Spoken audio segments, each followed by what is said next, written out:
Ate, nawawala si Kiara. Kanina pa siya nagsabing pauwi na pero hanggang ngayon wala pa siya. Tapos may sinend siyang voice message sa akin. May narinig akong boses ng lalaki. Sigurado akong yun ang lalaking isinama niya sa bahay at pinapasok sa kwarto niya. Inamin ng lalaking yun na siya nga ang nagnakaw sa bahay. Ano? Hindi mo pa ba siya natawagan bago siya nawala? Nakakailang tawag na ako, ate, pero hindi siya sumasagot. Kinakabahan na ako. Baka kung ano na nangyari sa pamangkin ko. Bakit mo kasi siya pinabayaan? Hindi ko siya pinabayaan. Pauwi na nga siya nung magsabi siya sa akin eh. Paano ko naging kasalanan yon? Mag-isip ka nga, ate. Hindi ito ang tamang panahon para magsisihan tayo. Hanapin mo si Kiara. Wala akong pakialam kung saan ka pang lupalop maghahanap. Basta kailangan mo maiuwi ang anak ko. Kapag may nangyaring masama sa kanya, hindi kita mapapatawad. Taon 2018. Aurora. Mula nang maulila sa mga magulang ay nagkawatak-watak na ang magkakapatid na sila Aya. Mabuti na lamang at pare-pareho na sila noon na nasa tamang edad. Kinaya na nilang tumayo sa sarili nilang mga paa. Nagkaroon na sila ng trabaho. Ang ibang mga kapatid niya ay nag-asawa na at nakabuo na ng sariling pamilya. Siya naman nagtatrabaho bilang virtual assistant at sa bahay lang niya yon ginagawa. Nangungupahan siya sa bayan. Ilang barangay lang ang layo niya sa kapatid na si Lani, kaya paminsan-minsan ay nakakabisita siya roon. Unang kita pa lamang nila ng pamangkin niyan si Kiara ay napapansin niya na ang pagiging bastos at ang masamang ugali ng dalaga. Marahil ay madalas nasusunod ang gusto nito, hindi rin pinagsasabihan ng kanyang kapatid kaya nagkaganoon. Pero dahil hindi naman siya ang magulang noon ay hindi na lamang siya nakikialam. Ngunit hindi niya akalain na darating pala sa punto na magkakasama sila ng kanyang pamangkin ng matagal. Aya, kumusta ka? Okay naman, ate. Napatawag ka. Ano kasi, hindi na ako magpapaligoy-ligoy pa, ha? Kailangan ko ang tulong mo. Bakit, ate? Ano nangyari? Wala kasing maiiwan dito sa bahay. May pupuntahan kami ng asawa ko. Uuwi raw siya sa Bicol dahil malala ng sakit ng nanay niya. Pinapasama ko ng nanay niya dahil gusto raw akong makita. Balak sana namin magstay doon kahit 1 buwan lang para matagal-tagal pang magkasama yung mag-ina. Kaya lamang ay maiiwan naman mag-isa rito si Kiara. Hindi namin siya pwedeng isama dahil may pasok siya. Baka pwedeng dito ka muna kahit 1 buwan lamang. Ate, alam mo namang hindi pwede. Nagre-renta ako dito eh. Kung okay lang sa'yo, kami nang bahala sa 1 buwan na renta mo. Sasagutin na namin. Kailangan lang namin na may kasama si Kiara na mapagkakatiwalaan namin ng asawa ko. Kaya niya naman na mag-isa, ate. Malaki na si Kiara. Eh baka kasi mag-uwi ng barkada sa bahay habang wala kami eh. Saka alam kong makikinig siya sa'yo kaya ikaw na lang muna sana ang bahala sa kanya. Pagsabihan mo siya kapag matigas ang ulo. Kapag matigas ang ulo, pasaway naman talaga yung anak mong yun, Ate Lani. Sige na naman, Aya. Wala na kasi akong ibang mapapakiusapan. Tsaka ikaw lang ang malapit sa akin dito. Ang lalayo ng ibang mga kapatid natin tapos hindi rin sila pwede. Yan ka na naman, ate. Porket ako lang ang walang asawa, akala nyo, ayos lang na basta nyo na lamang akong utus-utusan. Wala lang akong sariling pamilya pero busy rin ako sa mga trabaho ko. Hindi naman kita inuutusan. Nakikisuyo nga ako, hindi ba? Nakikisuyo hindi naman ako pwedeng tumanggi. Di ganun na rin yun.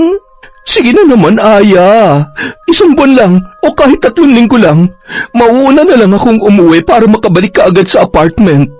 Ay, ano pa nga bang magagawa ko? Basta ate ha, sabihan mo si Kiara. Baka di yun makinig sa akin. Nako, masasabunutan ko talaga siya. Okay lang naman na pagsabihan mo kapag sumusobra siya. Pero huwag mo naman sasaktan. Wow, paano kung siyang nauna? Napakabastos nga nung makipag-usap sa akin nung nakaraang pumunta ako sa inyo eh. Kaya anong aasahan mo sa anak ko? O siya, sige na, kakausapin ko na lamang siya. Punta ka na lang dito sa Biyernes, ha? Aalis kasi kami ng Sabado ng madaling araw. Yung renta mo, kami nang bahala. Hindi na, ako na lang ang magbabayad nun. Basta siguraduhin nyo lang na babalik kayo kaagad dahil kapag hindi ko kinayang ugali ni Kiara, iiwan ko talaga yun sa bahay nyo na mag-isa. Pagsapit ng araw ng Biyernes, maagang dumating si Aya sa bahay ng kanyang ate Lani para samahan ang pamangkin na si Kiara. Pero pagkarating pa lamang niya roon ay minalditahan na siya agad ng dalaga. Ni hindi man lamang siya nun binati o inalok ng pagkain kahit na naabutan niya yon na kumakain sa sala habang nanonood ng telebisyon. Napailing na lang siya sa inasal ng kanyang pamangkin. Ngunit iniisip niya pa lamang na isang buwan silang magkakasama ay sumasakit na agad ang kanyang ulo. Aya, buti nandito ka na. Mamayang gabi na raw kami aalis. Nag-iwan ka na ba ng allowance ni Kiara? Hindi pa. Sa'yo ko na nga sana iaabot para ikaw nang magbigay sa kanya. 100 lang ang baon niya araw-araw. Baka naman mamaya kung ano-ano pang hingin sa akin yan, ha? Kapag may hiningi siya, tanggihan mo na lang kasi ganyan talaga siya. Maraming hinihingi na hindi na makasama sa budget. Sige, ako nang bahalang magsabi sa kanya ng ibibili niyo, ate. O sige, eto yung allowance niya. Nagdagdag na rin ako para sa ibang kailangan niyo rito. Pero huwag ka mag-alala dahil kumpleto naman dito. Kung may kailangan ka pa, sabihan mo lang ako.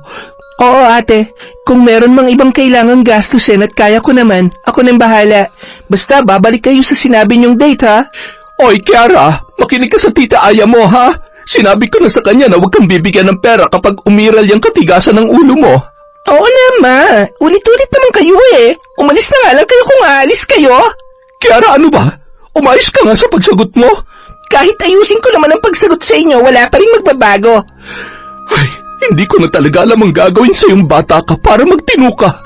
Mag-asikaso na lang kayo, ate, para hindi kayo masyadong gabihin sa biyahe. Unang gabi pa lamang nawala ang kapatid ni Aya ay problemado na siya sa pamangkin na si Kiara. Nakaalis na ay panay pa rin ang bilin sa kanya ng kapatid na si Lani. Kahit siya ay halos marindi na rin doon, pero dahil menor de edad pa lang ang kanyang kasama ay kailangan niyang makinig. Isa pa, hindi niya kabisado ang ugali ng pamangkin niyang yun. Kiara, labas na dyan, kakain na. Hindi mo ba kayang kumain mag-isa? Hindi pwedeng hindi ka kakain. May iinumin ka pang gamot, hindi ba? Hindi ka pwedeng uminom ng walang laman ng tiyan mo, kaya lumabas ka na dyan at sabayan mo na akong kumain sa kusina. Hindi nga ako kakain, di ba? Bakit bang kulit-kulit mo? Gusto mo bang tawagan ko pang nanay mo para kumain ka? Wala ka na bang ibang kayang gawin kundi magsumbong kay mama? Buti naman at lumabas ka na. Sumbongyera! Kailangan, dahil alam kong hindi ka basta-basta susunod sa akin. Bakit ba kasi pumunta ka pa rito? Hindi mo naman ako kailangang samahan. Hindi ka magsasabi niyan. Kami ng nanay mo magkausap tungkol dyan. Hindi kita gusto. At sa tingin mo, gusto kitang kasama? Mas maganang buhay ko na mag-isa lang ako sa unit ko. Pero dahil sa'yo, kailangan ko magstay dito ng matagal. Ayaw mo naman pala akong kasama eh. Eh di iwan mo na lang ako. Sinabi ko lang na ayaw ko pero hindi kita iiwan dito na mag-isa. Hindi ko ibibigay ang gusto mo. Dahil alam kong magiging masaya ka. Kung ayaw mong mahirapan ka, umalis ka na ngayon pa lang. Hindi tayo magkakasundo, tita. Wala akong pakialam kung magkakasundo man tayo o hindi. Tiisin mo ang presensya ko dahil hindi ako aalis dito hanggat hindi dumarating ang nanay mo. Bakit bang kulit-kulit mo? Malaki na ako, kaya ko ng sarili ko. Kung kaya mo ng sarili mo, hindi ka pa sasamahan sa akin ng nanay mo. Kaya kung pwede lang, huwag ka nang magmagaling kung hindi mo naman talaga kaya. Bakit pa wala nakikinig sa akin sa bahay na to? Bakit hindi mo na lang tanungin ang sarili mo? Sigurado kong alam mo kung anong sagot dyan. Umalis ka na, tita. Hindi kita kailangan dito. Hindi rin kita kailangan. Pero wala ka nang magagawa dahil hindi ako aalis dito kahit anong gawin mo. Manigas ka dyan. Dahil hindi magawa ni Kiara ang mga gusto niyang gawin, palagi na lamang siyang nagmumukmok sa kanyang silid. Ilang beses na siyang inaya ng mga kaibigan niya para mamasyal at magparty, pero hindi niya mapagbigyan ng mga yon dahil sa kanyang tita Aya na bantay sarado siya araw-araw. May mga pagkakataon na sinusubukan niyang tumakas, pero lalabas pa lamang siya ng kwarto ay naroon na agad ang kanyang tiyahin para siya ay sitahin. Saan ka pupunta? Bakit pa palagi ka nalang nandyan, tita? Dahil alam ko na tatakas ka. Payagan mo naman ako kahit isang beses lang. Nabobore na ako dito sa bahay eh. Saka mo na gawin yan kapag nandito ng nanay mo. Sa kanya ka mismo magpaalam. Kapag pinayagan ka niya, edi walang problema. Ganap na ganap ka talaga sa pagiging bantay mo sa akin, no? Magkano bang binayad sa'yo ni mama, ha? Ibabayad ko na lang ang allowance ko para lang tumigil ka na sa pagbabawal sa akin. Alam mo kung kapatid lang kita, kanina pa pumutok yung nguso mo. Masyado kang bastos, Kiara. Hindi ka ba tinuruan ng mabuting asal? Mula nung dumating ako rito, wala na akong ibang narinig sa'yo kundi reklamo. Masyado mo kasi akong pinaghihigpitan. Talo mo pa kasi si mama eh. Epal ka masyado. Magpasalamat ka na lang na hindi ako mama mo. Dahil kung anak kita, mas lalo pa kitang ikukulong sa kwarto mo. Kahit gadgets mo, kukunin ko hanggat hindi ka nagtitino. Wow! Talagang balak mo pa akong igaya sa'yo? Kaya siguro hindi ka pa rin nakakapag-asawa hanggang ngayon kasi mas gusto mong bulukin na lang ang sarili mo. Hoy, Kiara! Hindi ko na gusto yung tabas ng dila mo, ha? Kung hindi mo gusto, edi hayaan mo na ako! Pumasok ka na sa kwarto mo. Kahit ano pang sabihin mo, hindi ikaw ang masusunod dito. Bago pa umalis sa nanay mo, sinabihan ka na sa mga dapat at hindi mo dapat gawin. Kaya hindi na natin to dapat pinagtatalunan. Nakakaumay ka na. Sa susunod na magpumilit ka pa ng ganyan, hindi ka na talaga makakalabas ng kwartong yan. Nang makapasok sa silid si Kiara, saka pa lamang kumalma si Aya na noon ay nasagad na ng kanyang pamangkin ang pasensya. Ginawa niya na ang lahat para unawain ang dalagita, ngunit sadyang matigas ang ulo ng batang yun at bastos rin ang pag-uugali. Kinabukasan, hindi na naman lumabas ng kwarto si Kiara kahit oras na ng kanilang agahan. Ngunit imbis na suyuin at piliting kumain, hinayaan na lamang yon ni Aya. Hindi siya nagluto ng pagkain ng tanghalian dahil mag-isa lamang siyang kakain. Ngunit sinadya niya rin yung gawin para subukan si Kiara kung hanggang kailan noon matitiis ang gutom. Makalipas ang ilang oras, lumabas na ng silid ang dalaga. Sapo ang kanyang kumukulong tiyan. Sinundan niya lamang yun ng tingin habang nagtatrabaho. Bahagya siyang natawa nang makita ang kanyang pamangkin na naghahanap ng pagkain. Wala bang pagkain? Meron kanina. Ilang beses kitang tinawag, diba? Pero hindi ka lumabas. Kaya kesa masira, binigay ko na lang sa mga asong gala. Ano?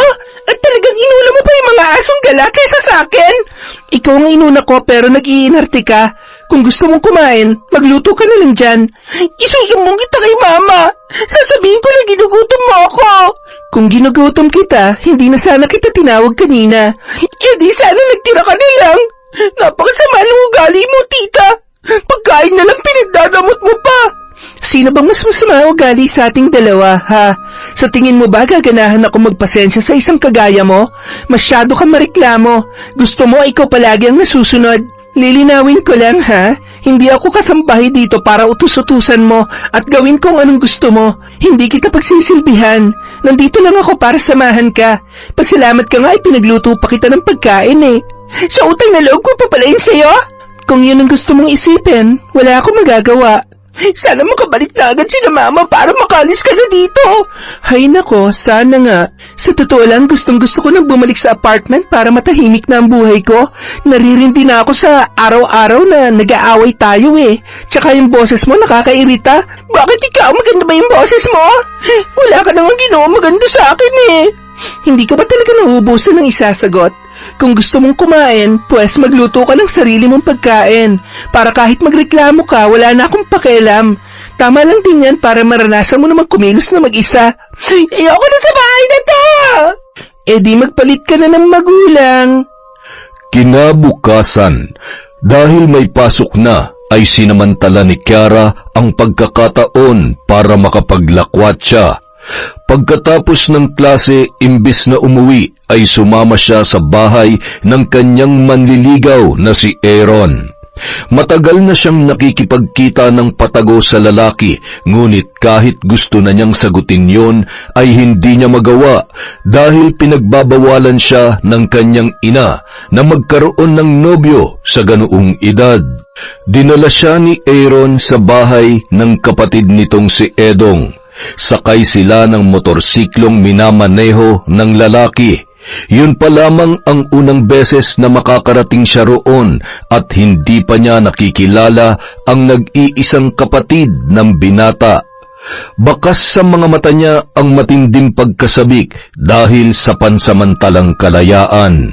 Ipapakilala kita sa kuya ko para patunayan na seryoso ako sa panliligaw ko sa'yo. Ano ka ba? Hindi mo naman kailangan patunayan yon dahil naniniwala naman ako sa'yo. Talaga? Kung ganon, dapat mo na pala akong sagutin. Yun na nga ang problema eh. Ayaw pa kasi ni na mama. Kapag naging tayo, siguradong malalaman nila yon. Pwede naman natin gawing patago ang relasyon natin. Hindi mo kailangan magpaalam sa kanila. Pero hindi naman yung ganun kadali eh. Baka naman ayaw mo lang talaga sa akin. Ano ka ba? Hindi yung ganon. Kung talagang gusto mo ako, sagutin mo na ako ngayon. Papayag naman ako na ilihim natin na may relasyon tayo eh. Gusto ko lang masiguro na ako lang ang lalaki sa buhay mo. Wala namang iba, Aaron. Ikaw lang talagang pinagbigyan ko na manligaw sa akin. Ganon kita kagusto. Kung ganon, wala naman palang dahilan para hindi mo pa ako sagutin. Ay, sige na nga. Tayo na. Talaga? Girlfriend na kita? Oo, girlfriend mo na ako, kaya huwag ka na magtampo dyan. Basta ipangako mo sa akin na secret lang muna ang relasyon natin, okay?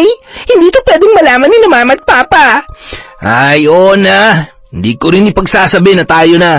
Kung ganon, ipakilala mo na ako sa kuya mo para maging legal na tayo sa pamilya mo. Sana may pakilala mo rin ako sa pamilya mo. Hindi pa kita may papakilala sa kanila ngayon, pero pwede kitang isama sa bahay. Tita ko lang ang kasama ko ron. Pwede kitang papasukin ng patago. Matapos siyang ipakilala ni Aaron sa kuya nito, mas lalong lumakas ang loob ni Kiara. Mas lalong tumindi ang kagustuhan niya na makatikim ng kalayaan mula sa kanyang mga magulang. Inimbitahan niya si Aaron sa bahay kahit na alam niya na tututulan yon ng kanyang tiyahing si Aya. Sigurado ka bang ayos lang na papasukin mo ako rito? Oo naman, wala namang karapatan si tita na pagbawalan ako, no? Bahay namin to at nandito lang siya para samahan ako. Kahit na, kung nandito siya para bantayan ka, siguradong pagbabawalan ka rin na magsama rito ng kung sino-sino lang. Ano ka ba? Hindi ka naman kung sino-sino lang. Boyfriend kita, no? Kaya mo kayang sabihin yan sa kanya? Kapag nahuli niya tayo, di sasabihin ko sa kanyang totoo. Buti naman kung ganun. Kala ko itatanggi mo ako eh. Imposible yon. Mahal na mahal kaya kita. Teka, bakit patingin-tingin ka sa paligid? Nasa kusina si tita ng ganitong oras. Busy yun sa pagluluto, kaya halika na. Doon na muna tayo sa kwarto. Kapag nakatulog na siya, saka tayo lalabas. Sige, natatakot lang naman ako na baka mahuli niya agad tayo eh. Hindi ko rin alam kung paano magpapakilala sa kanya nang hindi siya magagalit. Huwag mo nang isipin yon. Hindi mo kailangan ng approval niya. Ganyan ka ba makipag-usap sa tita mo? Oo, kaya lagi kami magkaaway nun. Mag-aaway nga talaga kayo kung ganyan kakabait. Kung iinisin mo lang ako, buti pa umuwi ka na lang. Eto naman di na mabiro. Ganyan ba talaga pag anak na may malaking bahay? Mukhang prinsesa ka nila dito sa bahay niyo ah. Wala ba kayong may dito? Ayaw ni mama. May tagapaglaba lang kami, pero yung ibang gawain, sina mama at papa ang gumagawa. Ah, ang sipag naman nila. Ilan bang kwarto dito? Hindi ba sila nahihirapan maglinis? 3 lang naman ang kwarto dito.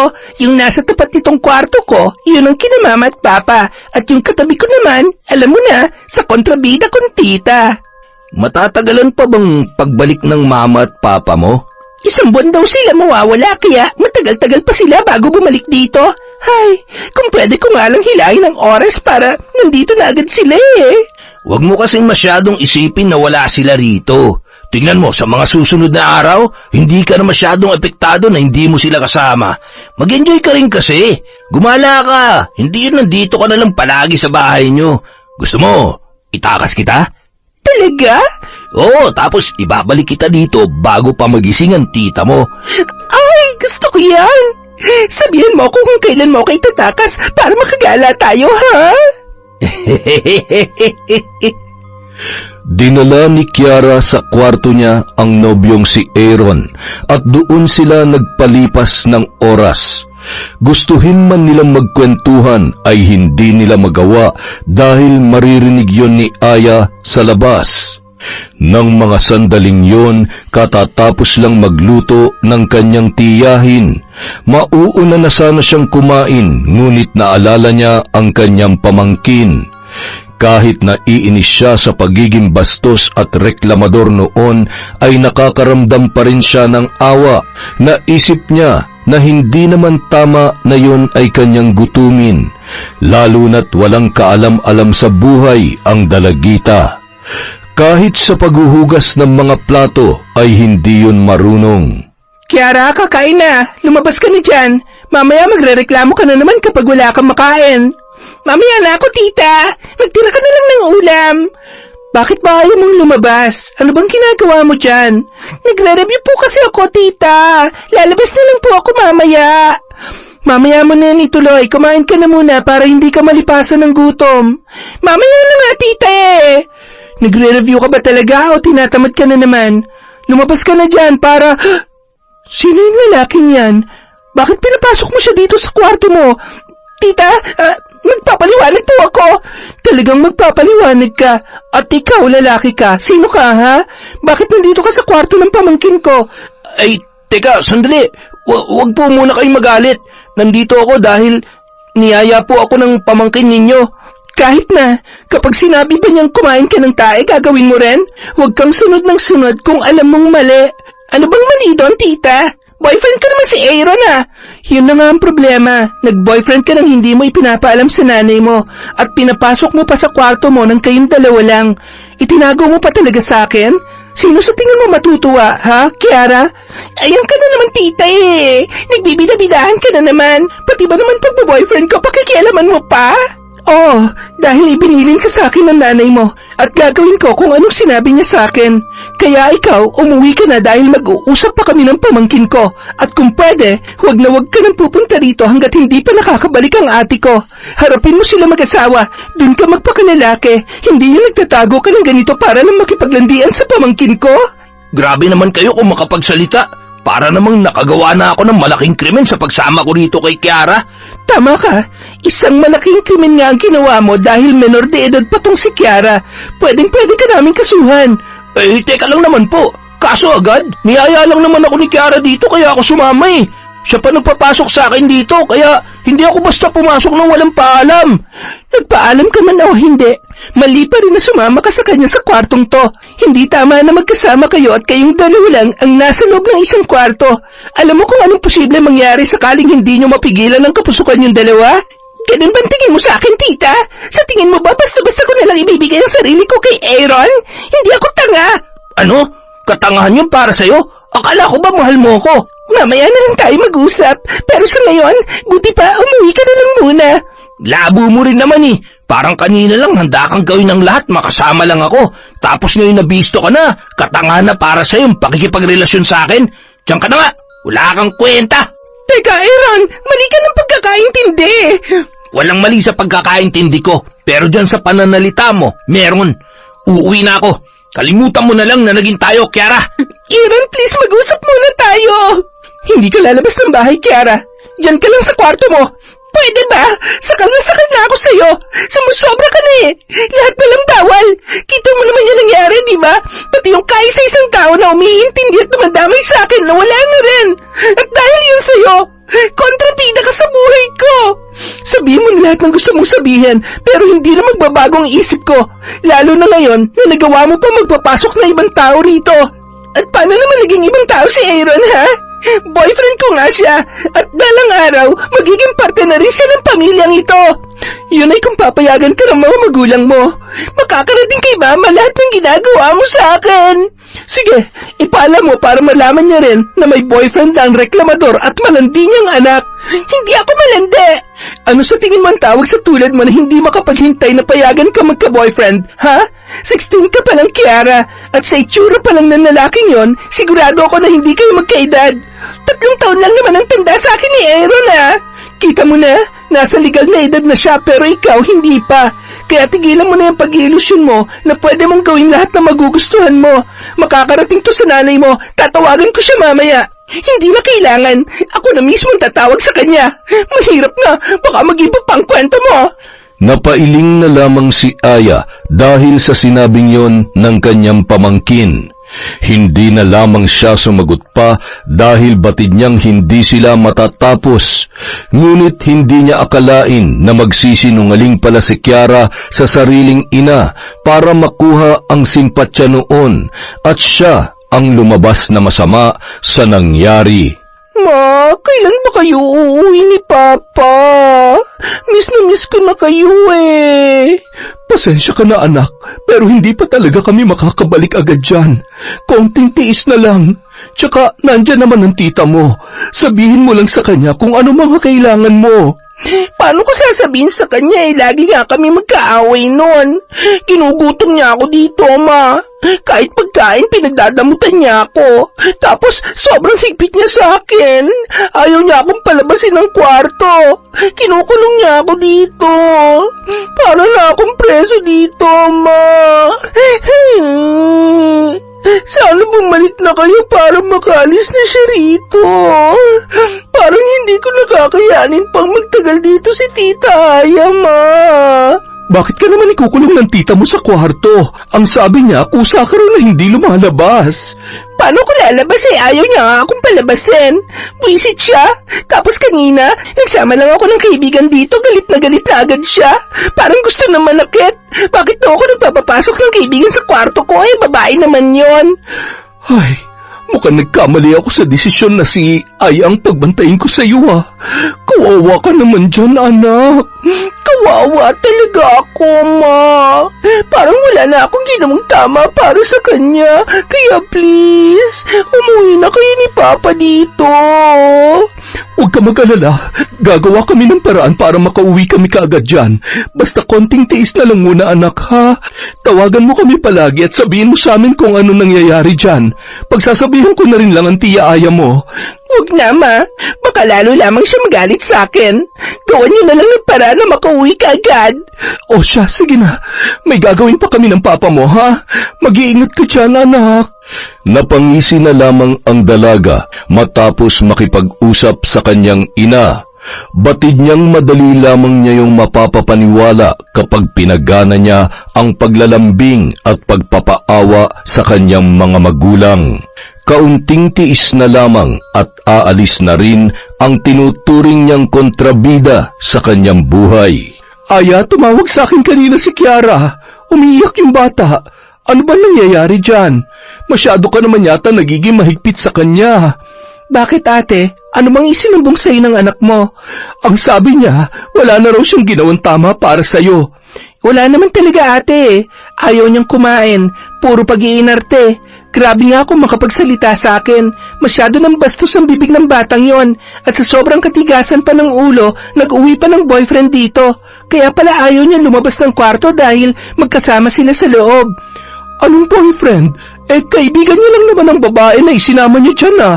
Hay nako, Aya, kung gusto mo lang siraan ng anak ko, teka nga, anong kaibigan? Siya mismo nagsabi sa akin na boyfriend niya yon. Hindi babaeng kasama niya kundi lalaki, ate. Binanggit pa nga niya na Aaron ang pangalan nun. Ay, Aya, naiintindihan ko naman na nagmamalasakit ka rin kay Kiara, pero huwag ka naman masyadong mahigpit sa kanya. Baka dahil dyan, magrebelde na ang anak ko. Di ba ikaw rin naman na nagsabi sa akin na gawin ko to? Ano ba talaga, ate? Hirap niyo namang intindihin. Hihingi-hingi kayo ng pabor tapos ako pa nagmumukhang masama? Huwag naman sanang sasamaan loob mo. Nag-aalala lang din naman ako para kay Kiara. Ina ko, Aya, kaya sana maintindihan mo ko. Kahit hindi ko pa nararanasan maging ina, kaya kitang intindihin, ate. Pero yung sa akin niyo isisi yung pagkakamali ng anak niyo, yun ang hindi tama. Una sa lahat, ikaw nakiusap sa akin na samahan ko siya. Kung hindi naman pala kayo pabor sa ginagawa ko, di sana umanap na lang kayo ng iba makakasama niya. Akala niyo ba nag-enjoy ako sa pagbabantay sa kanya? Talo ko pang may alagang 10 bata sa tigas ng ulo ni Kiara. Bastos pa kung sumagot sa akin. Walang araw na hindi kami nagtatalo. Pagbigyan mo na lang kami kahit 1 buwan, Aya. Yun lang naman ang hinihiling ko sa'yo. Huwag mo na lamang masyadong paghigpitan si Kiara, ha? Sige, kung yan ang gusto mo. Pero kapag may nangyari masama sa kanya, huwag niyo akong sisisihin. Dahil ipapaalala ko sa'yo ng paulit-ulit ang sinabi mo. Isa pa, malalaman mo rin naman na nagsisinungaling sa'yo ang anak mo. Dismayado si Aya sa sinabing yon ng kanyang ate Lani. Wala naman sana siyang balak na tumira doon kung hindi lamang siya pinakiusapan. Ngunit dahil sa kasinungalingan ng kanyang pamangkin, siya pa ang lumalabas na masama. Gayunpaman, inisip na lamang niya ang katiting na malasakit na mayroon siya para kay Kiara. Titiisin na lamang niya ng 1 buwan ang ugali ng dalaga hanggang sa makaalis na siya roon. Samantala, hindi matanggap ni Aaron na napahiya siya sa harap ng tiyahin ni Kiara nung araw na yon. Buong akala niya ipagtatanggol siya ng kanyang nobya, ngunit dahil sa narinig niya, pakiramdam niya ay hindi naman siya ganoon kamahal ng babae. Ngunit bukod pa ron, naudlot din ang nabuo niyang plano mula nang magpasya siyang ligawan si Kiara. Wisit na babae yun. Kala ko pa naman matino talaga siya. Magbabago na nga sana ang isip ko sa plano natin eh. Pero dahil sa ginawa niya, lalo niya lang pinatunayan na dapat lang natin gawin yun sa kanila. Masyado ka naman kasing naging malapit sa kanya. Ang usapan lang natin, gagawin mong lahat para magustuhan ka niya. Pero hindi kasama sa usapan yung gugustuhin mo siya. Tanga. Mapipigilan ko ba naman yung kuya? Maganda siya. At kahit maarte, mas lamang pa rin yung mga bagay na kagusto-gusto sa kanya. Pero nasampulan ka.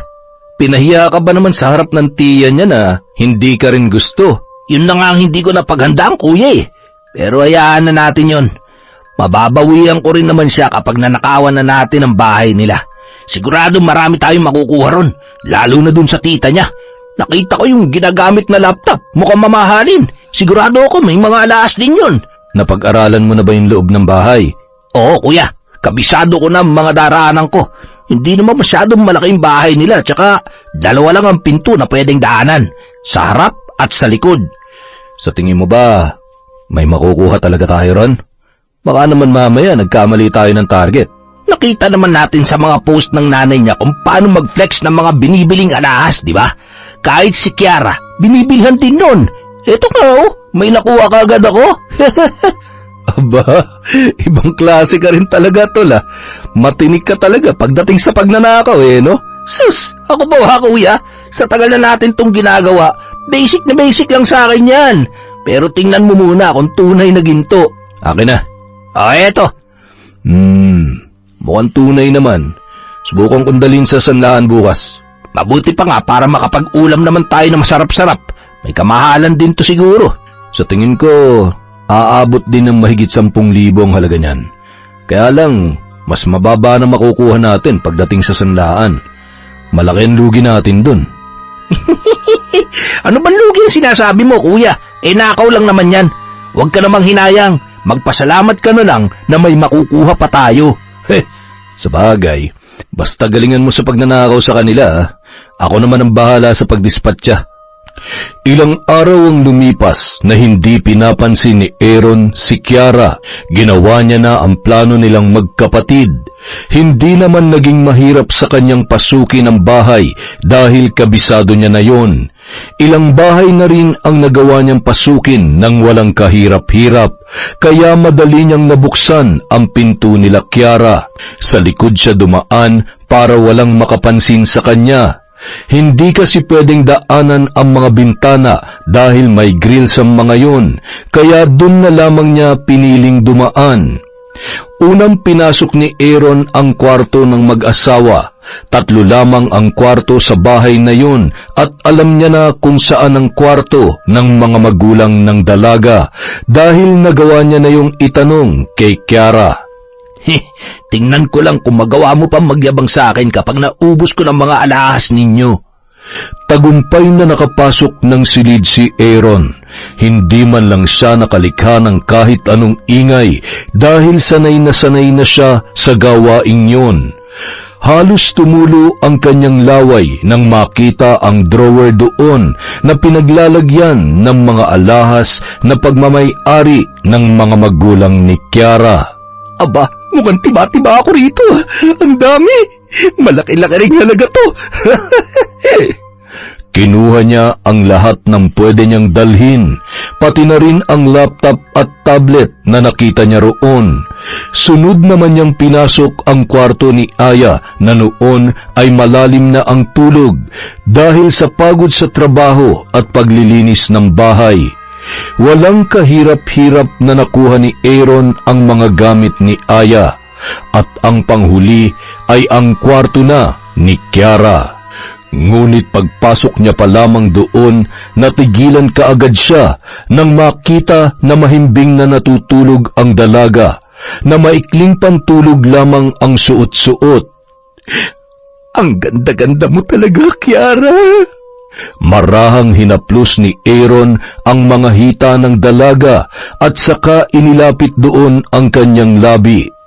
Sana pala hindi na lang ako nakipaghiwalay sa'yo. Hindi bale, makukuha rin naman kita. Alam kong hindi mo ako matatanggihan. Sa akin ka lang, Kiara. Akin ka lang. Hindi ako papayag na mapapunta ka sa ibang lalaki. Nang bahagyang gumalaw si Kiara, kaagad na lumayo sa kama si Aaron. Ngunit bago siya lumabas ng silid ay kinuha na muna niya lahat ng maaari niyang makuha doon.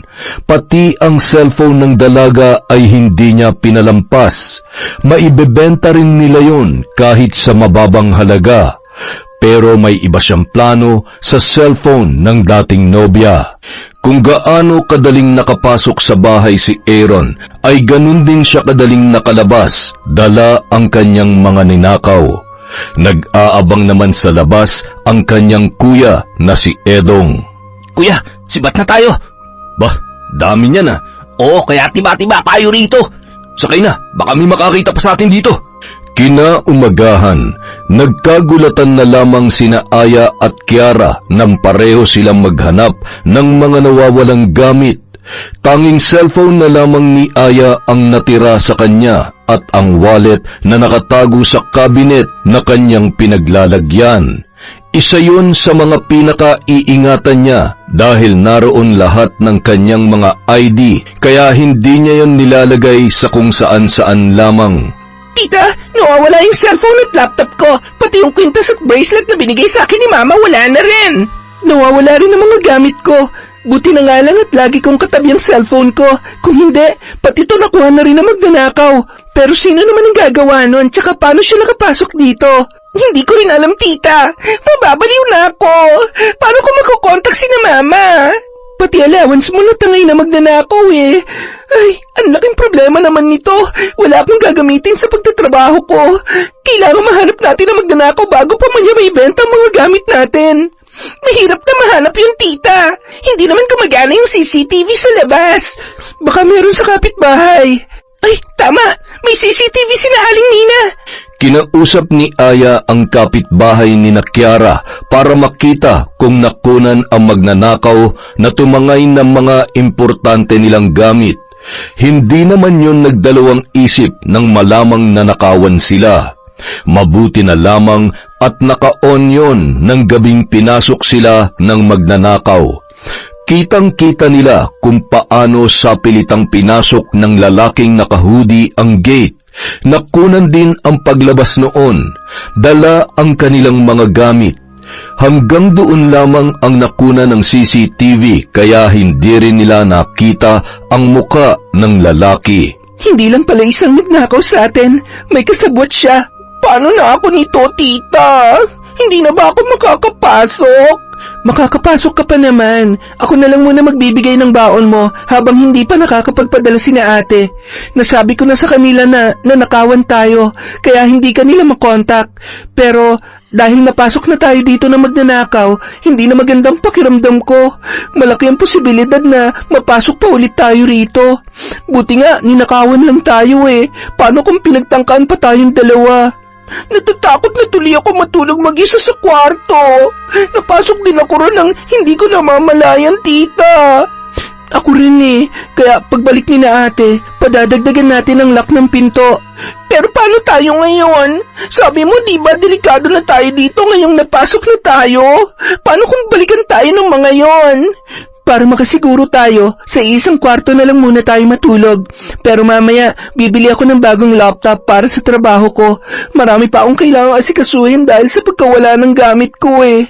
Ay, hindi ko na alam kung paano pa ako magsisimula. Malaman ko lang talaga kung sino magnanakaw na yon. Kakalbuhin ko siyang buwisit siya. Ang laki ng problemang binigay niya sa akin. Dahil sa banta sa kaligtasan ng dalawa, nagpasya muna si Kiara na doon matulog sa kwarto ni Aya para magkasama silang dalawa. Bukod sa lock ng pinto ay hinaharangan pa nila yon ng mabigat na gamit para hindi kaagad mabuksan. Malaki ang naging problema ni Aya pero nagawan naman niya yon ng paraan. At sa kabila ng nangyari, may maganda rin naman yung naidulot sa samahan nila ng kanyang pamangkin. Napansin niya na hindi na yon nagrereklamo sa kanya, sumasabay na sa oras ng pagkain at kung ano ang ihain niya ay kinakain na ng dalaga. Dahil siya rin muna ang nagbibigay ng allowance, sumusunod na rin yon sa mga bilin niya. Isa pa, marahil ay natakot na ring mabiktima pa muli ng magnanakaw ang dalaga, kaya maaga na yung umuwi at hindi na naglalakwat siya. Nakausap na ni Aya ang kapatid niyang si Lani, ngunit bilin noon na saka na lamang bibigyan ng bagong cellphone ang anak sa kanilang pagbabalik. Nagpadala na si Lani ng pera para sa allowance ni Kiara, kaya naman naisipan niyang bilhan na muna ng cellphone na magagamit ang pamangkin para makontak niya yon kapag wala sa bahay. Wala ka bang homework ngayon? Meron, tita. Kailangan mo ba ng magagamit na cellphone? Manghihiram sana ako para makagawa ako mamaya. Wala na rin kasi akong laptop. Kung kailangan mo ng laptop, gamitin mo yung sa akin habang hindi pa oras ng trabaho ko. Talaga, tita? Salamat, ha? Kung kailangan mo rin ng cellphone, heto, gamitin mo na to. Bago yan, pero hindi kasing mahal nung ninakaw sa'yo. Okay na to, tita. Kailangan ko rin kasi talaga sa school, eh. Sa'yo na yan. Pasensya ka na at yan lang ang nakayanan ko. Kailangan ko pa kasing bumili ng bagong laptop. Buti nga at hindi kasama sa tinangay na magnanakaw yung cellphone ko eh. Tita, salamat talaga ha. Sobrang laking bagay nito para sa akin. Wala yon. Hindi rin naman kita kayang tiisin. Tita? Sorry nga pala sa mga nasabi ko sa iyo ha. Saka sa pagmamaldita ko sa iyo. Sa lahat ng nakakahiyang ginawa ko. Hayaan mo na yan. Kalimutan na natin yung mga nangyari. Ang mahalaga, okay tayo. Walang napahamak sa atin at na-realize mo na rin ang mga pagkakamali mo. Salamat, tita. Promise, iingatan ko tong cellphone na binigay mo sa akin. Hindi na rin muna ako magpapabili kina mama para magamit ko to ng matagal. Ikaw ang bahala. Basta gawin mo na lang lahat ng dapat mong gawin. Sabihan mo lang ako kung may kailangan ka, okay? Okay, tita. Sa isang iglap, naging magaan ang lahat para kay Aya. Dahil sa pagbabago ng pakikitungo sa kanya ni Kiara, hindi na siya sinasagot noon ng pabalang at palagi na ring nagpapaalam sa kanya tuwing merong pupuntahan. Sinasabi rin naman niya yon sa kapatid niyang si Lani para patunayan na hindi niya pinababayaan ang kanyang pamangkin. Samantala, bagamat marami ang nakuha ni Aaron sa bahay ni Kiara ay hindi pa rin magawang maging masaya ng binata. Araw-araw siyang nangungulila sa presensya ng dating nobya, lalo na nang mabuksan niya ang cellphone na kanyang ninakaw. Nakita niya na walang ibang lalaking kinakausap ang dalaga. Nabasa niya rin sa mga messages na madalas siyang ikwento at ipagmalaki ni Kiara sa mga kaibigan. Pati ang gallery sa cellphone ay halos puro larawan lamang nilang dalawa ang laman. Kaya naman, ng araw na yon, nagpasya si Aaron na abangan si Kiara sa labas ng eskwelahan para kausapin. Nagbaka sakali siya na makikipagbalikan pa yun sa kanya. Ilang sandali pa, natanaw ni Aaron si Kiara na lumalabas ng gate. Dali-dali niya yung nilapitan at kaagad na hinawakan ang kamay. Kiara, pwede ba tayo mag-usap? Hindi, wala na tayong dapat pang pag-usapan. Nakipag-break ka na sa akin, di ba? Dahil lang naman yun dun sa sinabi mo. Nasaktan ako dahil parang diring-diri ka na may mangyari sa ating dalawa. Kiara, ginagawa naman talaga yun ng mga magkarelasyon eh. Alam ko, pero hindi pa yun pwede para sa kagaya kong menor de edad. Tama si tita. Tsaka, hindi pa natin kayang buhayin ang sarili natin. Ano ba nangyayari sa'yo? Huwag mong sabihing nagkukunwari kang matino. Hindi ka naman ganyan na nakilala kita. Hindi na talaga ako yung nakilala mo, kaya huwag ka nang umasa na babalikan pa kita at babalik pa tayo sa dati. Tapos na tayo, Aaron, kaya tigilan mo na ako. Sige, titigilan na kita at hindi na kita kukulitin pa ulit. Basta tanggapin mo lang yung sorpresa ko sa'yo. Anong sorpresa? Malalaman mo na lang kung ano yun kapag sumama ka sa akin. Ayoko. Kailangan ko nang umuwi. Nagsabi na ako kay Tita Aya na pauwi na ako. Sandali lang naman to, kaya sige na. Pagbigyan mo na ako. Sige. Pero sandali lang talaga, ha? Oh, promise, sandali lang to. Nagtiwala naman si Kiara sa dati niyang nobyo sa pag-aakalang tunay nga na may sorpresa sa kanya ang lalaki. Ngunit pagdating nila sa bahay ng kapatid noon na si Edong ay wala naman siyang nadatnan na kahit na ano. Pero habang may kinukuha si Aaron sa kwarto, nakaagaw pansin sa kanya ang hoodie na nakalapag sa upuan. Napakunot ang noo niya dahil pamilyar yon sa kanya. Pareho yon ng suot ng nanloob at tumangay sa kanilang mga gamit. Kaya naman, ilang sandali pa ay napailing na lamang si Kiara. Hindi. Marami naman pwedeng magmay-ari ng ganung hoodie. Baka naman kataon lang. Ngunit ilang sandali pa, sunod naman niyang napansin ang cellphone na nakapatong sa mesang kinalalagyan ng telebisyon. Kunot noo siyang lumapit doon para kunin yon. Nang makita ang case ng cellphone at ang wallpaper, nang mabuksan yon, ay natutup niya ang kanyang bibig. Akin to, Cellphone ko to. Paano to napunta rito? Nagnilid ang luha ng dalaga matapos niyang mapagtanto ang lahat. Pinaikot lang siya at pinaniwala ni Aaron na mahal nga siya ng lalaki. Nang lumabas yon sa silid ay nanlilisik ang mga mata niya na nakipagtagisan ng tingin sa lalaki. Bakit nasa yung cellphone ko? Nakita mo na pala. Yan talaga ang sorpresa ko sa'yo. Natuwa ka ba? May nagbenta niyan sa akin. Nagulat nga ako nung nakita ko yung wallpaper eh. Picture nating dalawa. Huwag mo nang bilugin pang ulo ko, Aaron. Sabihin mo sa akin ang totoo kung bakit nasa yung cellphone ko. Nasaan yung laptop ko, ha? Yung laptop ni Tita Aya. Nabenta mo na rin ba? Ano bang pinagsasabi mo? Alam ko na ngayon na ikaw ang pumasok sa bahay namin para pagnakawan kami. At suot mo pa ng gabi niya ng hoodie na nasa upuan. Napakagago mo, Aaron. Kaya pala tanong ka ng tanong tungkol sa bahay namin. Yun pala pinag-aaralan mo na kung paano mo papasukin. At kasabot mo pa talaga ang kuya mo. Huwag mo idamay dito ang kapatid ko. Wala siyang inalaman sa binibintang mo sa akin. Talaga? Wala nga ba talaga o pinagtatakpan mo lang siya? Hindi mo na kailangan magsinungaling sa akin dahil kahit ano pang sabihin mo, hindi na ako maniniwala sa'yo. Wala na rin silbi yun, kaya tigilan mo na ang panloloko mo sa akin. Ginamit mo lang ako para pagnakawan ng pamilya ko. Hindi ako makapaniwalang nagawa ko magpapasok na magnakaw sa bahay. Na ako pala ang dahilan, kaya malaki naging problema ng tita ko na walang ibang ginawa kundi magmalasakit sa akin. Wow! Nahangina na ba yung utak mo? Parang nung nakaraan lang, galit na galit ka sa tita mong yun Oo, galit na galit ako sa kanya dahil masyado akong makasarili at hindi ko nakikita ang punto ng ginagawa niyang paghihipit sa akin. Kung nakinig lang sana ako sa kanya, hindi sana kami mananakawan. Hindi ka sana makakapasok sa bahay namin. Eh, di sige. Total, pinagpipilitan mo lang din naman na magnanakaw ako. Eh, di aaminin ko na nga. Oo, ako nagnakaw sa inyo.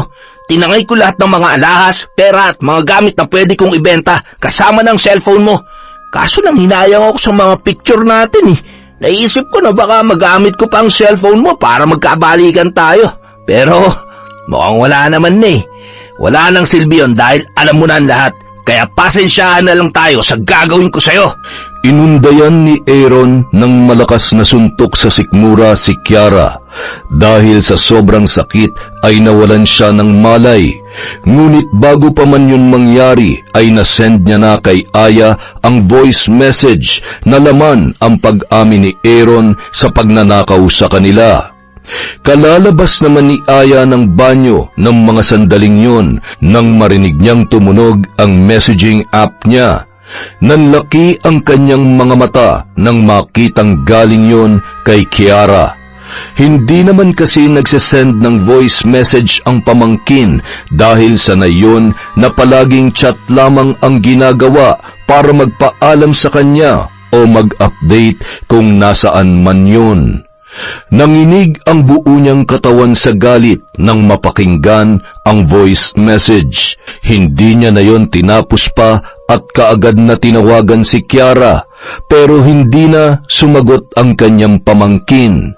Sa takot na baka napahamak ang dalaga ay kaagad siyang nag-asikaso para humingi ng tulong sa mga pulis. Ipinarinig niya ang voice message na mula sa pamangkin bilang patunay na pinuntahan nga noon ang nanloob at nagnakaw sa kanila. Ate, nawawala si Kiara. Kanina pa siya nagsabing pauwi na pero hanggang ngayon wala pa siya. Tapos may sinend siyang voice message sa akin. May narinig akong boses ng lalaki.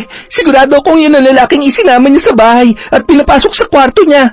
Inamin ng lalaking yun na siya nga ang nagnakaw sa bahay. Ano? Hindi mo pa ba siya natawagan bago siya nawala? Nakakailang tawag na ako, ate, pero hindi siya sumasagot. Kinakabahan na ako. Baka kung ano na nangyari sa pamangkin ko. Bakit mo kasi siya pinabayaan? Hindi ko siya pinabayaan. Pauwi na nga siya nung magsabi siya sa akin eh. Paano ko naging kasalanan yon? Mag-isip ka nga, ate. Hindi itong tamang panahon para magsisihan tayo. Hanapin mo si Kiara. Wala akong pakialam kung saan ka pang lupalop maghahanap. Basta kailangan mo maiuwi ang anak ko. Kapag may nangyaring masama sa kanya, hindi kita mapapatawad. Ginawa ni Aya ang lahat para mahanap ang kanyang pamangkin. Hindi dahil sa banta ng kapatid niya, kundi dahil natatakot siya sa maaaring mangyari kay Kiara. Lalo na't maayos na silang dalawa. Kaunting panahon na lang sana silang magkakasama sa bahay ay nangyari pa ang ganoong trahedya. Hindi na nagawang makatulog ni Aya. Nagtanong-tanong siya sa mga kaklase ni Kiara kung may nakakakilala kay Aaron. Hanggang sa makausap niya ang best friend ng kanyang pamangkin. Sa awa ng Diyos na ituro naman noon ang address ng lalaki. Kaagad niyang pinuntahan ang bahay noon. Nagsama na rin siya ng mga pulis dahil baka armado si Aaron. Ngunit nang katukin nila ang pintuan ay walang sumagot sa kanila. Wala ring nagbubukas ng pinto. Nang silipin ng mga pulis ang bintana, nakapatay ang ilaw at mukhang wala ng tao roon. Gayunpaman, kinailangan nilang pasukin ang bahay para masiguro na wala nga roon si Kiara. Kiara! Kiara! Diyos ko, ano nangyari sa'yo? Tulungan niyo po ako! Dalhin natin siya sa ospital! Pakibilisan niyo po! Walang patid ang luha ni Aya habang hawak ang kamay ng kanyang pamangkin habang sila ay nasa biyahe patungo sa ospital. Puno ng pasa ang muka at iba pang parte ng katawan ni Kiara. Punit na rin ang uniforme ng dalaga at may bakas ng dugo sa hita. Hindi pa man sinusuri ay malakas na ang kanyang hinala na ginahasa yon ng dati niyang nobyo. Dahil sa pinaghalong takot at pag-aalala para kay Kiara, hindi niya na nagawa pang sagutin ang mga tawag ni Lani. Batid niyang hindi makakatulong ang pagbabanta ng kapatid, kaya sinabihan niya na lamang yon na bumiyahe na pauwi para sa kanyang anak. Habang inaasikaso ng mga doktor ang kanyang pamangkin ay patuloy siya sa pag-iyak, habang nagdarasal na maging maayos ang kalagayan ni Kiara. Magbabayad ang sino mang gumawa nito sa kanya. Hindi ako papayag na hindi sila mananagot. Isusumpa ako kahit ang kaluluwa nilang nakalaan sa impyerno. Makalipas ang ilang sandali, sinabihan na siya ng doktor na stable na ang kalagayan ni Kiara, pero wala pa rin yung malay. Maya-maya, nakatanggap naman siya ng tawag mula sa ama ni Kiara na si Harry. Kaagad niya yung sinagot. Laking pasasalamat niya dahil higit na kalmado ang ama ng dalaga kesa sa kanyang kapatid na inuuna pa ang paninisi sa kanya. Aya, kumusta si Kiara? Nagising na ba siya? Hindi pa, kuya, pero stable ng kalagayan niya. Hinihintay na lang na magkamalay siya. Mabuti naman kung ganun. Pauwi na kami. Sa ospital na kami didiretso. Kayong bahala, kuya. Nandito lang naman ako, nagbabantay sa kanya. Salamat sa lahat ng ginawa mo para kay Kiara, Aya, ha. Pagpasensya mo na lang muna ang ate mo dahil mataas pa ang emosyon niya. Pero sigurado ko maiintindihan niya rin ang sitwasyon kapag nagising na ang anak namin. Sana nga, kuya. Hindi ko rin naman ginustong may mangyari masama kay Kiara eh. Mahal ko ang pamangkin ko at nagkaayos na kami. Kaya wala na akong problema sa kanya. Kaya malaki ang pasasalamat namin sa iyo. Pagdating namin, pwede ka na munang umuwi para makakuha ng mga gamit at makapagpahinga ka. Kung gusto mo nang bumalik sa apartment, ikaw ang bahala. Doon na lang muna ako siguro sa apartment hanggat hindi pa kami nagkakaayos ni ate. Saka na lang ako bibisita sa inyo kapag nakauwi na si Kiara. Nang makarating sa ospital ang mag-asawang Lani at Harry, imbis na umuwi ay dumiretso muna si Aya sa presinto para humingi ng update tungkol kay Aaron at sa kapatid na lalaki na natukoy na siyang kasabwat sa pagnanakaw at posible ring may kinalaman sa nangyari sa kanyang pamangkin. Ngunit base sa report, nagtatago na ang magkapatid. Dahil doon, lalong tumindi ang galit ni Aya kay Aaron. Gustuhin man niyang saktan din ang mga taong gumawa noon kay Kiara ay hindi niya alam kung paano niya yun gagawin nang hindi siya napapahamak. Hanggang sa kinagabihan, bigla na lamang may nag-message sa kanya ang kaibigan niya na si Malik. Nakilala niya yon nung dinala niya sa albularyo ang katrabaho niyang may sakit. Anak yun ng albularyo, ngunit wala raw yung kakayahang manggamot. Pero nang makakwentuhan niya si Malik, sinabihan siya noon na kapag kailangan niya ng tulong ay wag na wag siyang mahihiyang lumapit. Nung mga sandaling yon, saka lamang niya naunawaan kung anong kakayahan ang mayroon si Malik. At hindi nga yun panggagamot, kundi ang paggamit ng itim na mahika sa pamamagitan ng pambabarang at pangkukulam. Nang basahin niya ang mensahe ni Malik ay mas lalo siyang nagulat dahil nakalagay roon na oras na para hingin niya ang tulong ng lalaki. Dali-dali niyang tinawagan ang numerong ginamit noon para sabihin ang nangyari sa kanyang pamangkin. At kung may magagawa ba yun para tulungan siyang makapaghiganti. Sa bagal ng hustisya ay hindi na siya makapaghintay pa na makitang nagdurusa ang magkapatid sa ginawa nila kay Kiara. Humanda kayong dalawa. Oras na para unti-unti nyo ng pagbayaran ng ginawa nyo sa amin. Lalong-lalo na sa pamangkin ko. Nang mga sandaling yun, umuwi muna sa kabilang probinsya ang magkapatid na Aaron at Edong matapos takasan ang ginawa nila kay Kiara. Iniwan na lamang nila ang dalagita sa bahay matapos yung pagsamantalahan ni Aaron na may matinding pagnanasa sa kanyang nobya. Bakit ba kasi ginawa mo pa yun? Kung pinigilan mo sanang kamanyakan mo, hindi sana tayo nagtatago ngayon. Kuya naman, huwag na tayo magsisiyan. Nakinabang ka rin naman sa ginawa ko sa pamilya niya, di ba? Kaya natural lang na damayan mo rin ako ngayong ako naman ang nangangailangan ng tulong mo. Mga utak magnanakaw lang tayo, Aaron. Hindi utak rapist. Gago ka. Bata pan ginahasa mo. 17 na yung kuya. 2 taon na lang, nasa legal na edad na rin naman siya. Saka malaking bula si Kiara, kaya hindi halata ang edad niya. Hindi naman yun ang punto rito eh. Sana hindi mo nalang pinakita yung cellphone niya. Wala naman talaga siya malalaman kung hindi mo lang sinadya na ipakita yung sa kanya eh. Ano ba kasing pumasok yan sa kukote mo? Wala na akong ibang gusto nun kundi ang bumalik siya sa akin, kuya. At para akong makauna sa kanya, yun ang naisip kong paraan para sumama siya sa bahay. Eh bakit binugbog mo pa? Eh, pumapalag eh. Gago ka talaga. Kung hindi ako dumating, baka napatay mo pa yun.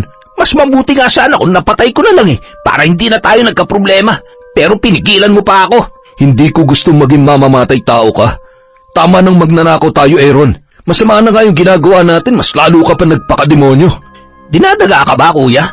Kung hindi ko yung ginawa, gagawin din naman yun ng ibang tao. Bahala ka sa buhay mo. Basta itong tandaan mo, may malaking karma na naghihintay sa atin. Pero dahil sa ginawa mo, baka sumpanan dumapo sa... Ano nangyayari sa'yo? Nahilo yata ako sa biyahe, kuya. Pumasok ka na nga muna sa bahay ni Tiang Ida na makainom ka ng tubig. Sandali, kuya. Hindi pa ako tapos. Teka, parang iba na yung pagsusukan mo. Ano bang kinain mo bago tayo umalis kanina? Wala. Eh bakit ganyan ang nararamdaman mo? Kulang na lang, lumabas na pati bituka mo dyan eh. Hindi ko alam, kuya. Sobrang sama na talaga ng pakiramdam ko. Pagkatapos ng huling suka ay tuluyan nang nawalan ng malay si Aaron. Mabuti na lamang at nasalo ni Edong ang ulo ng kanyang kapatid dahil kung hindi, tiyak na mababagok yon sa batong babagsakan.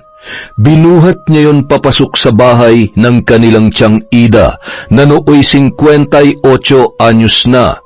Ginamot ng matanda ang pamangkin, ngunit nagulat si Edong nang sabihin ng tiyahin na hindi lamang pagkahilo ang sanhi ng pagsusuka nito.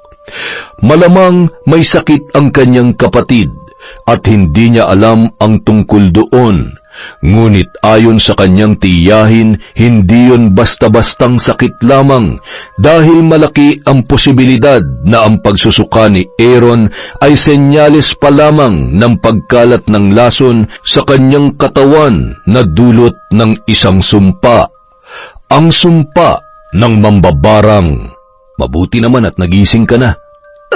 Ano ba nangyari sa akin, kuya? Bakit hindi ko may galaw ang buo kong katawan?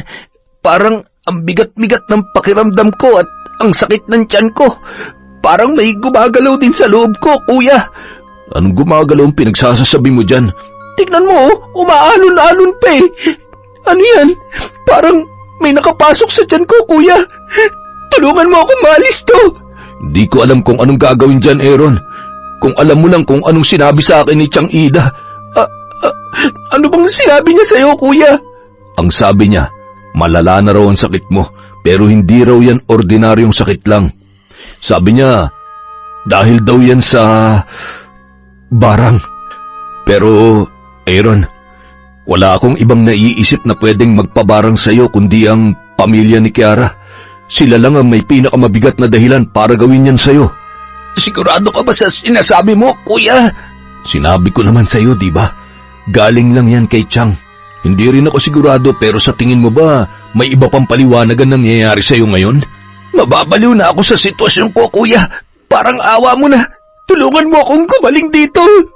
Tumulo ang luha ni Edong sa nakitang paghihirap ng kanyang nakababatang kapatid. Hindi niya na rin alam kung ano pa ang maaari niyang gawin para kahit papaano ay maibsan ang hirap na pinagdaraanan ni Aaron. Ngunit sa kabila ng nangyari ay hindi niya sinukuan ang kanyang kapatid. Nagpatulong siya sa kanyang tiyahin na makahanap ng manggagamot.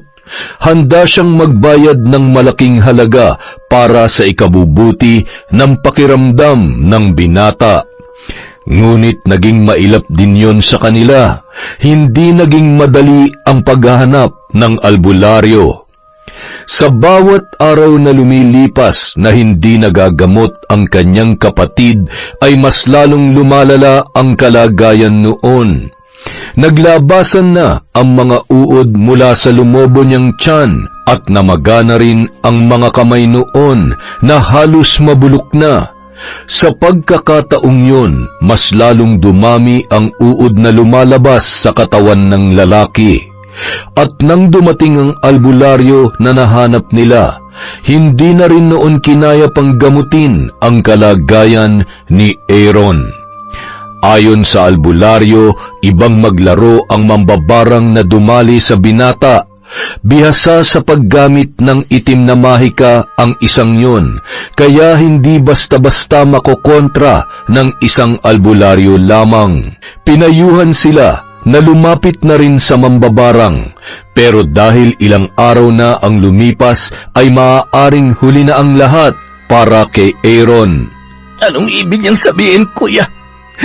Nahihintayin ko na lang ang kamatayan ko. Hindi naman sa ganon. Gumagawa pa naman kami ng paraan para gumaling ka. Huwag ka muna mawala ng pag-asa. Sinasabi mo lang yan para gumalang loob ko, kuya.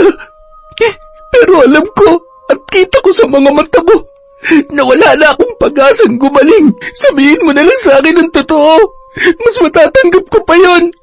Hindi pa naman talaga tayo tuluyang nauubusan ng pag-asa, Aaron. Basta kumapit ka lang.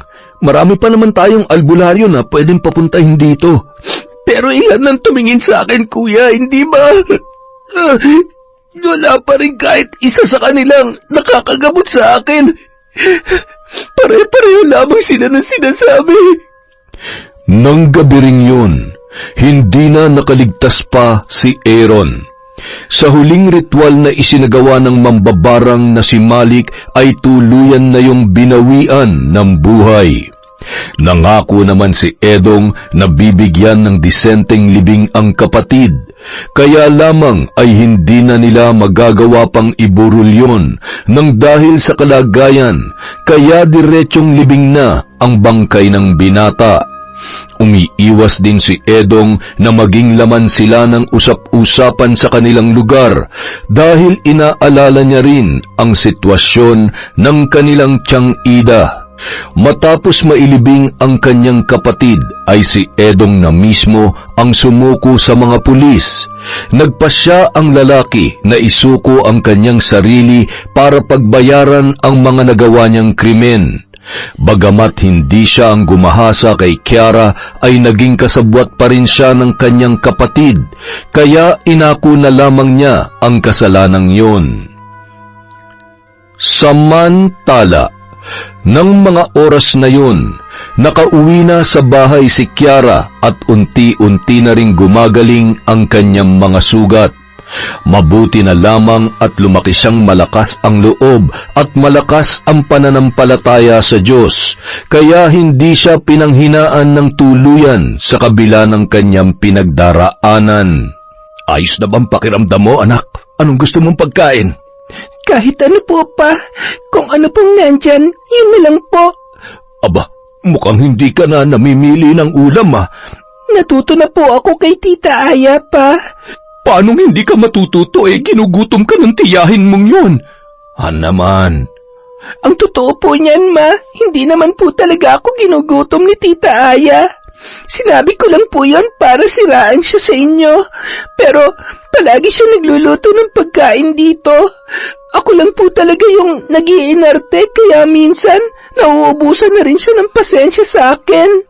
Kita mo na, hinuhusgahan mo kasi kaagad yung kapatid mo. Kung tutuusin nga napakalaki na naitulong niya sa atin. Lalo na po sa akin, Pa. Binilhan niya pa po ako ng bagong cellphone, tsaka pinapahiram niya pa po ako ng laptop. Oh, iyon naman pala eh. Ay nako, Han. Kausapin mo na si Aya. Mag-sorry ka sa kanya. Nakakahiya naman dun sa tao. Ang dami na niyang nagawa para sa atin. Kung wala siya rito, baka hindi na nadala sa ospital si Kiara. Tama po si Papa, Ma. Kaya please, kausapin niyo na po si Tia Aya para makabisita na rin siya rito. Namimiss ko na po siya eh. Ay, oo na, sige na.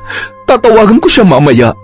Matapos mabalitaan ni Aya ang nangyari sa magkapatid na nagnakaw sa kanila at gumahasa kay Kiara, napanatag na rin ang kanyang kalooban. Isa na lang ang inaalala niya nung mga oras na yon. Ang kapatid niyang si Lani na masama pa rin ang loob sa kanya at siya pa rin ang sinisisi sa nangyari sa kanyang pamangkin. Matutulog na sana siya noon nang tumunog ang kanyang cellphone. Napakunot ang kanyang noo nang makita sa screen ang pangalan ng kanyang ate Lani. Ate, napatawag ka. Kumusta si Kiara? Okay naman si Kiara. Hinahanap ka niya. Namimiss ka na raw ng pamangkin mo. Talaga? Pwede ba akong pumunta dyan?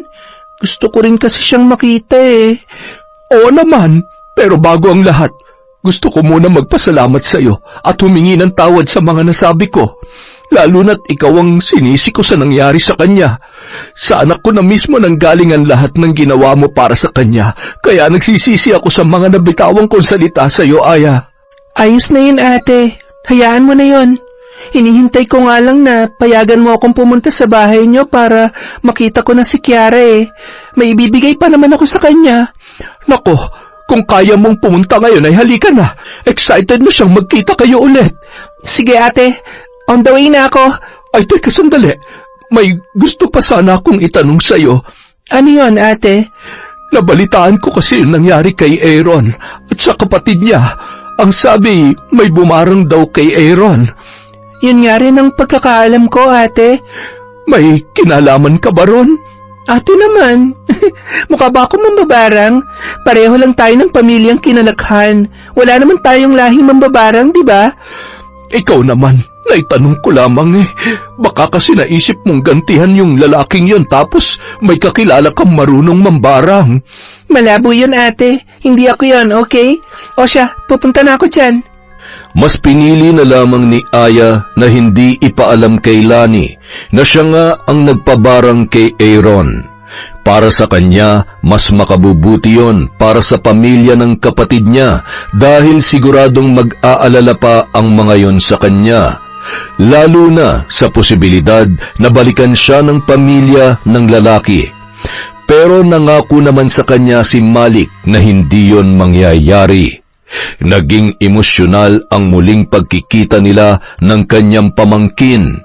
Ang dating puno ng bangayan at sagutan ay napuno na lamang ng iyakan at madamdaming usapan. Humingi pa rin ng tawad sa kanya si Kiara kahit na matagal na niyang napatawad ang kanyang pamangkin. Ibinigay na rin niya ang regalo niyang laptop na kinuha lamang niyang hulugan, pero hindi niya na binanggit pa ang tungkol doon. Masaya na siya na nakamit na nila ang hustisya para kay Kiara. Ang tanging kailangan na lamang nilang gawin ay manatili sa tabi ng dalaga hanggang sa tuluyan na nung malampasan ang kanyang pinagdaraanan. Yun! Napakaganda na naman ng kwento natin, grabe! Dahil dyan, meron na naman tayong shout out! Simulan po natin kay Teresa Llorca, Manisan Mamot Mapadtaya, hi po kay Boss Red Gaspar, hello kay Jessica Rojas, kay Nelsa Ortega, hi kay Celine Arevalo, kay Hannah, Audrey, Nico, JD, Sabi, Santi, Gab at Carmela from Leia Gawaran. Hello din po kay Boss Robert Crimen, kay Dyke Gabu, kay Julie Castañas, kay Potrisam Rimbang from Cotabato. Hi din po kay Jovelyn Rania. Hi kay Eusebia Fajardo, Marjorie Dequilia, kay Joel Linab, Rojan Faith Lozada. Hi kay Annabel Villa. Hi din po kay Dimples Yumi. Hello kay Lady Dam. Kay Saudi Babe Gutierrez. Uy, magkaapelido po tayo. Pinsan. Hello din po kay Sally Roldan. Kay Stephanie D. Kay Irma Umali. Kay Ivy Cataluna. Kay Josephine Marcaida. Kay Jake Maranan. Hello din po kay Ami Viray. kay Lin, kay Hilario Patra Jasmine, hi kay Jana May Creo, Mercy Grace Shooting, shout out po kay Len TV2, kay Mary Jeniril Rhea Batiduan. Meron akong professor nung college sa Lyceum of the Philippines, si Mr. Batiduan.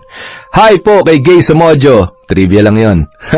Hi din po kay Lynn Reyes, kay Mirna Alfaro, kay Hayashi Megan, at kay Grace Ordinan. Para po sa iba na hindi natin nabanggit, meron pa po tayong shoutout sa mga susunod na video. Maraming salamat po mula sa Kwentong Enteng.